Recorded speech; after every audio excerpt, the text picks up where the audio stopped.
The city of Johannesburg and the Johannesburg Road Agency are expected to give an update on the explosion that claimed at least one life and injured scores of people. Meanwhile, the Gauteng government is appealing for assistance in its bid to establish the cause of the blast. Ziniko Mhlaba is in Newtown for us at this hour, where that briefing is expected to be held. And Ziniko, we heard from the Premier of Gauteng a little bit earlier on today, Sufi, saying that gas experts have been roped in to give us more clarity or detail in terms of what happened, and that includes Egoli gas as well as Cecil.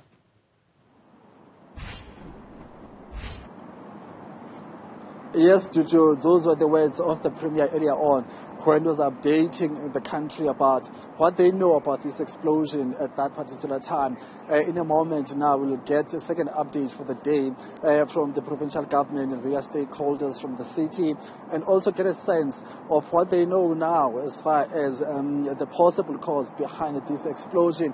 Remember that there was that question in the morning whether a gas had anything to do with that explosion. The Premier did not want to confirm, but said they've brought in experts with different technical expertise who will be able then at the right time be able to give them insight as to what exactly caused this explosion. In the last hour, we were at the Charlotte Maxeke Academic Hospital with the MEC for Health here in the province. That question of gas was posed to the authorities or to the MEC and the team of experts who were at the hospital at the time. What they told us, they said that from what they know and from what they've seen, they have not picked up any symptoms that might be linked to a gas leakage, to any gas health concern. So as far as the health authorities are concerned, they don't have any issue or they don't have any information that can suggest that a gas might have to do with any hospitalization, especially of those who are hospitalized in various health authorities in this particular province. But you also understand that health experts and also technical engineers who can give us insights onto the presence of gas or the amount or the extent of the damage caused by gas might take some time. So I do not think maybe the Premier might give us more details or more detailed information as far as that particular issue. Commissioner Elias Mawela of SAPS here in Gauteng gave us, I think 2 hours ago, an update on issues of coordinating and managing the movement of people, especially in the areas that are very affected by this explosion. So those scientific, technical details might not come in faster as we might need them. So we'll just wait and see what comes out of this particular briefing and what information the authorities will be sharing with us in this particular briefing. Because, Ziniko Mhlaba, there are also residential buildings in the form of flats in that area, and so has there been any word in terms of whether people will be evacuated or not?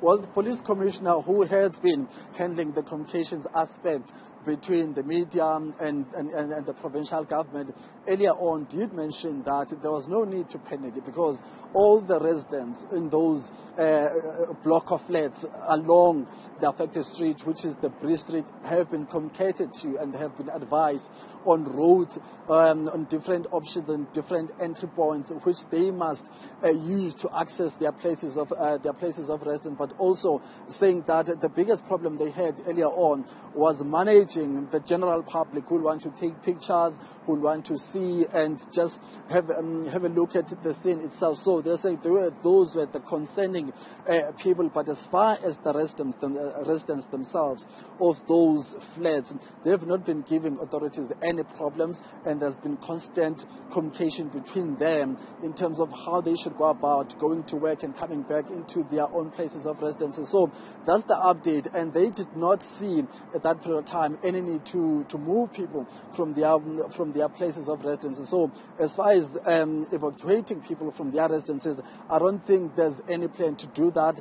However, if maybe there have been any movement as far as that is concerned, we'll hear that from this particular briefing.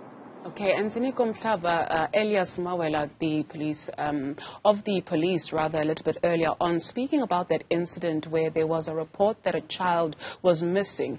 Can you give us clarity in terms of what we know about that? Because he says it was not the case. Anyone who says they have a child missing must come to the police. What's that about?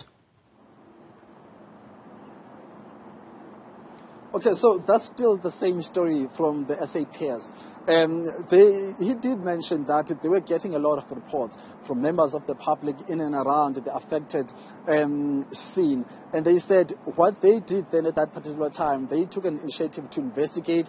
They brought in sniffer dogs, and those dogs went in the scene, and especially towards the places where there was suspicion that the child might have been, buried under that rubble. So he said to us, as far as the latest information they have was that they do not have any solid evidence, and they also said that there's no official parent or any guardian who has come out to the authorities and say, hey, my child is missing or my family member is missing and we suspect that this person might be affected by this explosion. He was saying that all they hear is that information that's coming out from unidentified people, and there's no one who has owned up to that information, say, I've got this information and I've got solid primary information about this missing particular person. So they're saying as far as they know, they are still waiting for those people to come out and say, my mother or my relative is missing, but they said they have not left anything to chance. They are doing their best to investigate, but their search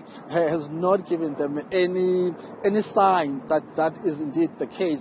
There's any sign of people, any person who's missing. So that's as far as they know. They are still waiting for that information, and the investigations and the search and the search rituals they've embarked on since hearing that information or since hearing those stories, that has not resulted or yielded in any form of evidence proving or testifying to the possibility of people still being buried under rubble.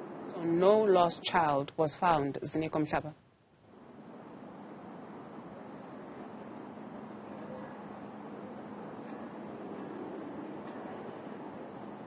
Ziniko Mhlaba, if you can hear us, just confirm for us that no lost child was found. Yeah, officially, Dudu, there's no one. There's no child that has been found. There's no child that has been reported to the authorities. Because if you do have someone who's missing, authorities are saying they're expecting that person to come forth and say, I'm registering a missing case, so I'm alerting you guys that I've got this situation. They are saying, as far as they understand, there's none. None of that has happened. And from what they know and what they've done, they've not found any child who is missing or who has found to have lost their lives. So officially, that's the case too. Very much, Ziniko Mhlaba. In fact, we can bring that sound clip from Elias Mawela. Let's take a look. Listen.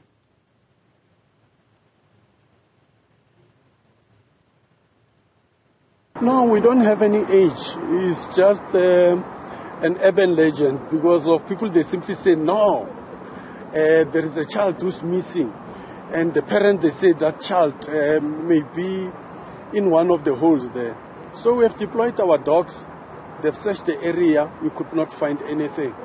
And then we are looking for the parents. Nobody can give us the names of those parents. But we say, we are not dismissive. We say if there is a parent who have lost the child or they don't know where their child is, let them come to the police station and report that child missing.